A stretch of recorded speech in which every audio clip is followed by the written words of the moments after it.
Ecos de Actualidad con Alexia Cue.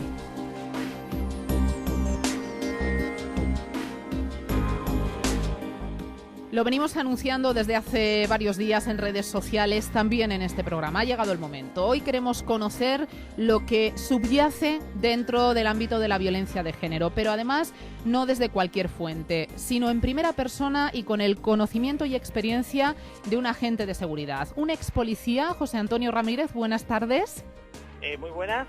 Que ha sido protagonista, en este caso podría ser el titular, víctima y verdugo. Sin saberlo, eso sí, José Antonio. Negativamente.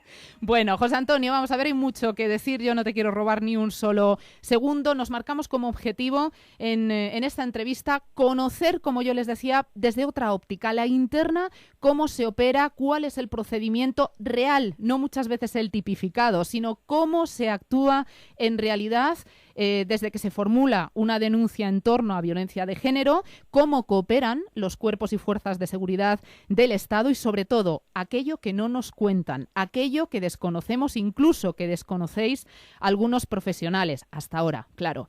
José Antonio, vamos a ver, para que la gente entienda el porqué de tus palabras posteriores. Yo hablaba de ti como víctima en el sentido de que tú has tenido tu experiencia, has sido, objeto de una mala praxis de esta violencia de género que incluso ha derivado en una presunta situación complejísima en la que podríamos hablar, fíjense, hasta de seguimientos profesionales hacia tu persona. ¿Es así? Correcto, que primero tengo que demostrar, claro, es decir, que estoy en ello, pero es muy complejo. Bien.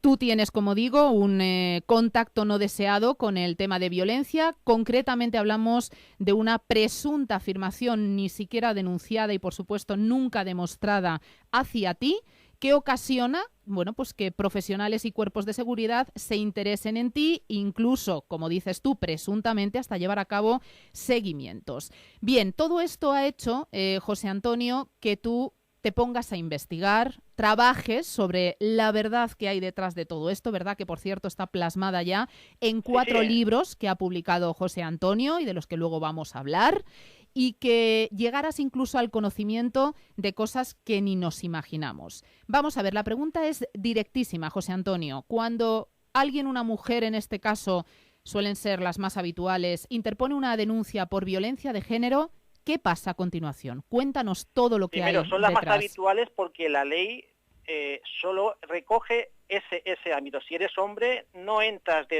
dentro de ese ámbito, pasas a la legislación paralela, a la originaria, que es el Código Penal. Es decir, se ha creado como si dijéramos, una legislación paralela. O sea, si llevas en la que se nos discrimina, o sea, simplemente por ser hombres. Bien. Más o menos esta es una realidad y una constancia que nosotros contrastamos semana tras semana y que es así. En el momento que llega una mujer, pues tienes que hacer todo lo posible para igual que si llega otro hombre, pues hacer todo lo posible para que esté lo suficientemente protegida. Lo que pasa que lo ideal sería que si fuese un hombre, fuese también igualmente protegido. Esto no es así. No, lo digo yo, no te preocupes por las consecuencias. Correcto. Porque lo digo yo, no es así. Correcto. Bien, de hecho hay un proceder específico y totalmente distinto en materia de violencia de género con respecto a cualquier procedimiento legal de cualquier índole, es decir, incluso hasta los penales más graves. Dicho Además, lo cual...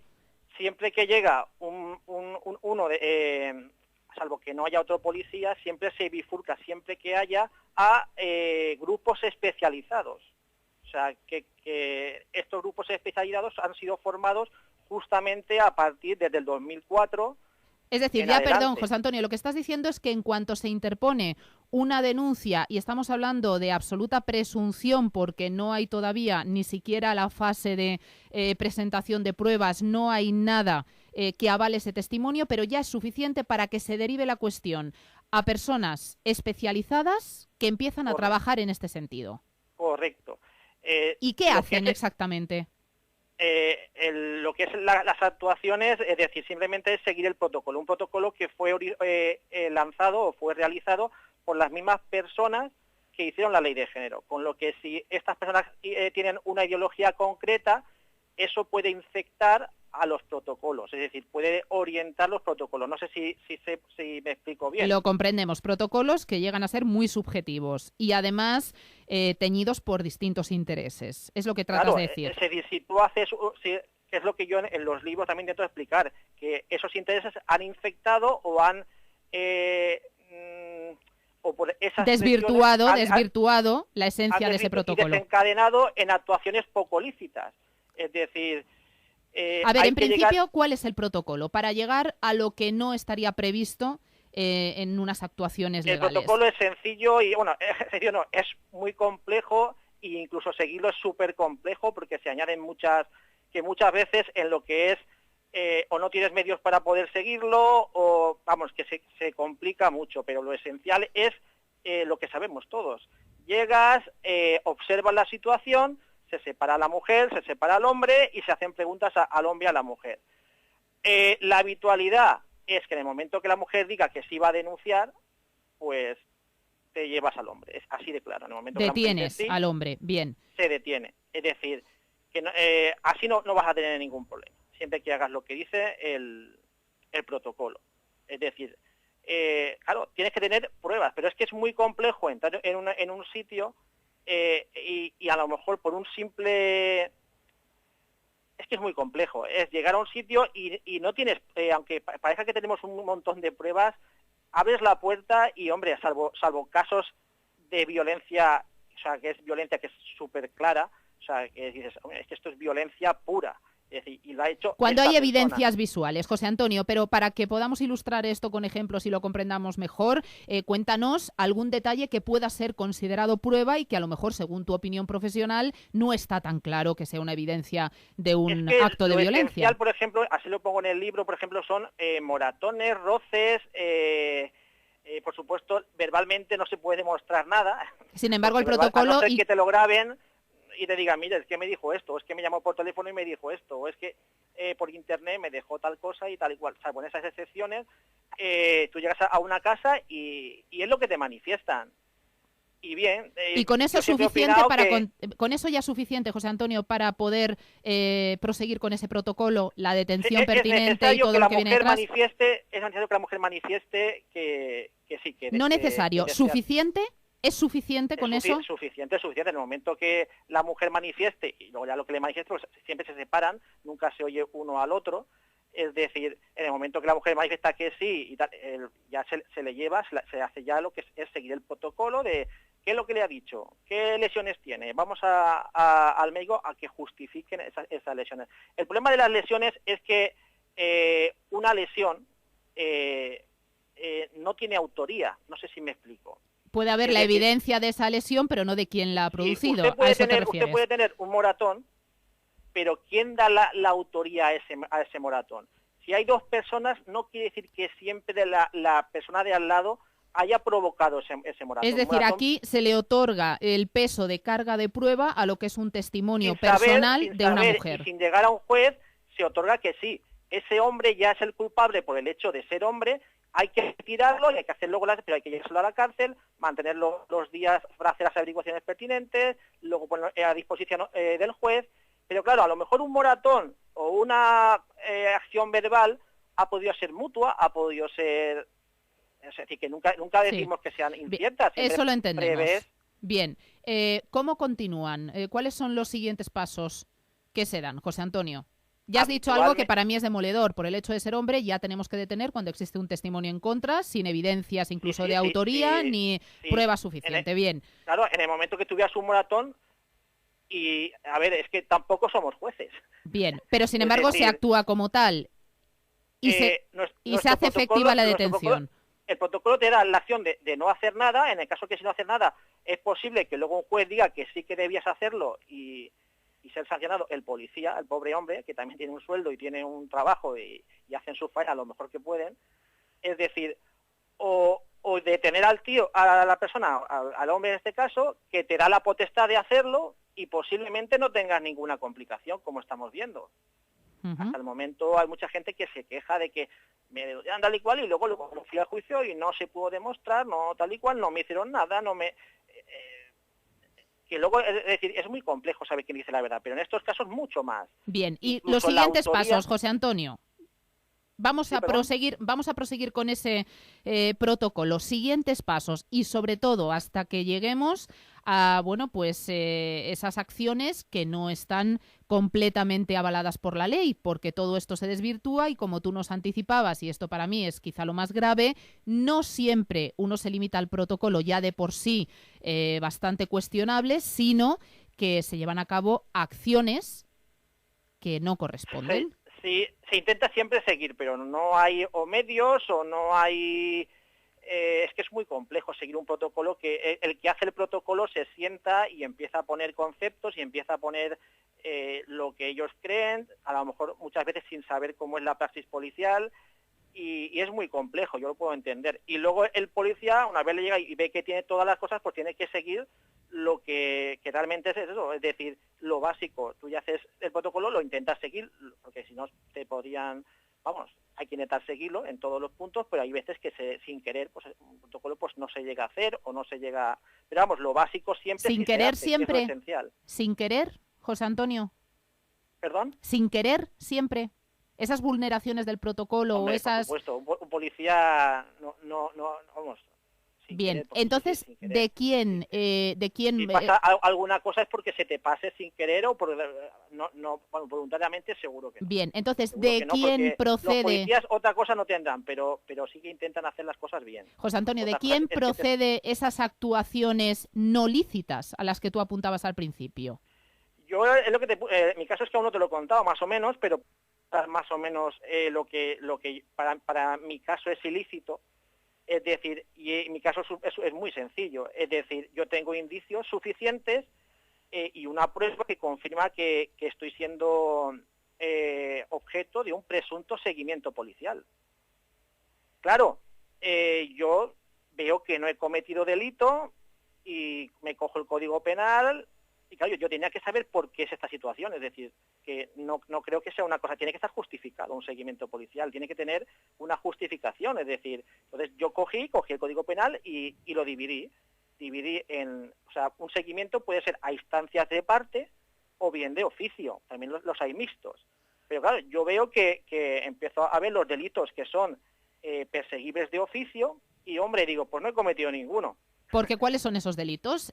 Más o menos tú estás equiparado a qué tipo de delincuentes. Por ejemplo, terrorismo, drogas, bandas armadas, es decir, cosas que son perseguibles de oficio por la policía y pueden iniciar un seguimiento simplemente sin que llegue al juez, pues por la policía, o incluso que el mismo juez diga, pues hay indicios suficientes, pues puede ser esos dos caminos, o bien que el juez lo indique y se inicie el seguimiento, o bien que el mismo policía o jefe de policía diga, pues iniciemos el siguiente. Entonces, descartados eso, pues me puse a ver los de parte.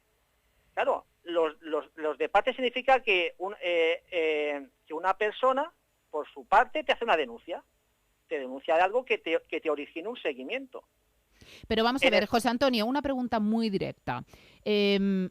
Puedes, por supuesto, respondérmela bajo la presunción de tu opinión y tu percepción y sentir.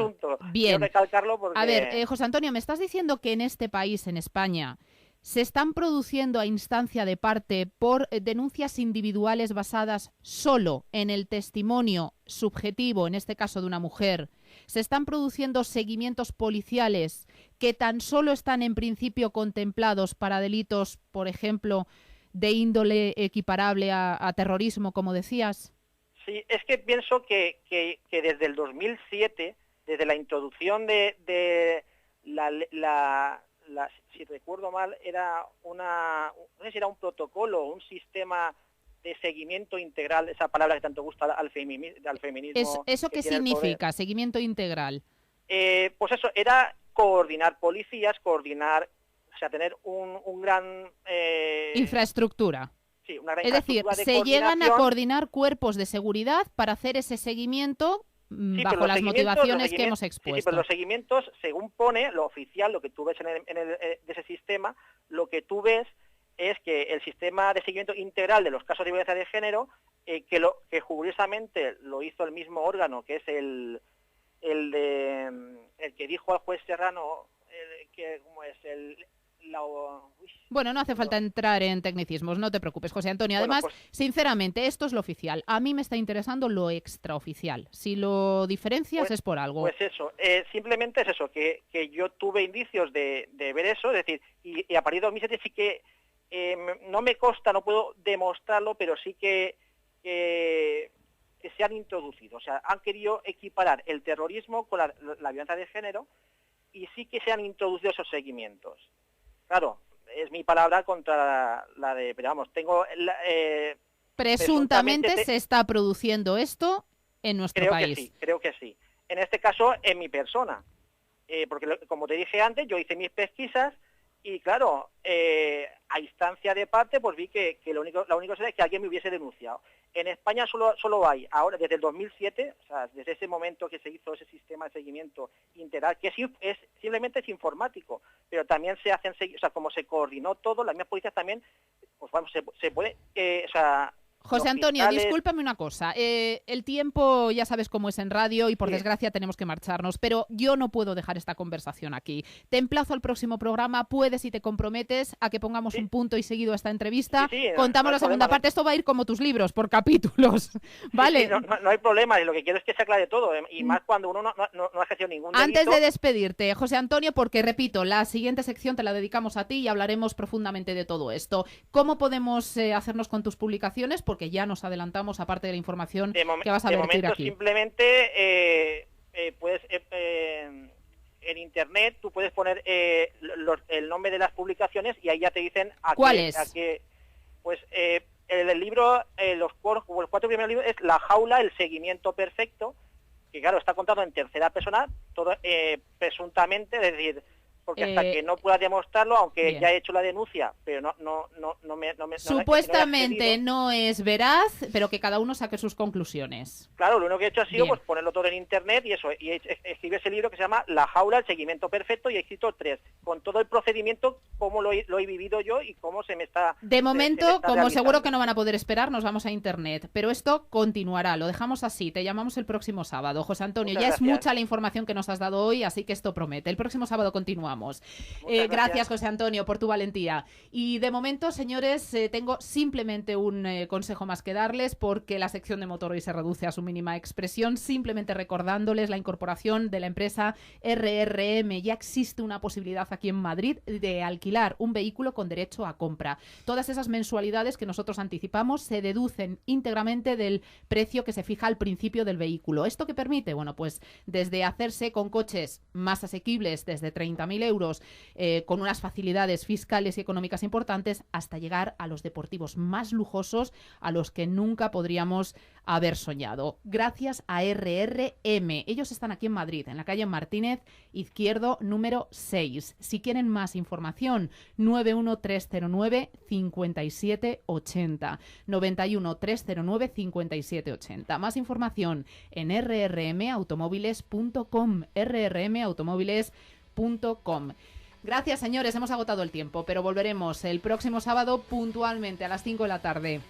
Ecos de Actualidad. Hasta entonces, en contacto en nuestro correo electrónico ecosdeactualidad.radiointer@hotmail.com. En televisión nos encontramos con toda la actualidad política, viernes, sábados y domingos en la regional de Castilla-La Mancha y Televisión de Toledo. Que sean felices, pasen buena semana y gracias por acompañarnos. Buenas tardes.